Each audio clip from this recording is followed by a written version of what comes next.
नमस्कार, बहुत स्वागत आप सभी का। मैं हूं आपके साथ चेतन पाठक और आप देख रहे हैं एनएमएफ न्यूज। राजधानी दिल्ली में मतगणना जारी है और उस बीच चौंकाने वाले आंकड़े सामने आ रहे हैं।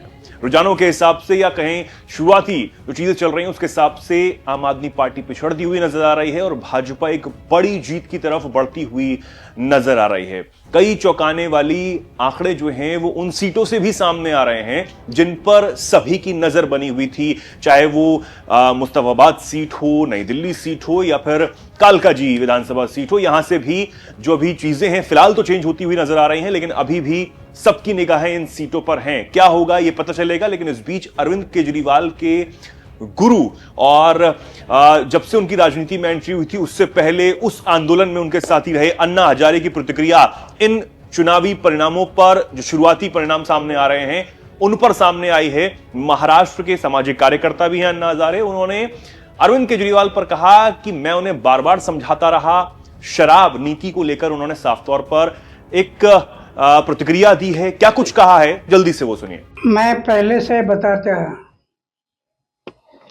कि चुनाव लड़ते समय उम्मीदवार का आचार शुद्ध होना, विचार शुद्ध होना, जीवन निष्कलंक होना, जीवन में त्याग होना और अपमान पीने की शक्ति होना, ये गुण अगर उम्मीदवार में है तो मतदारों को विश्वास आता है कि हमारे लिए कुछ करने वाला है।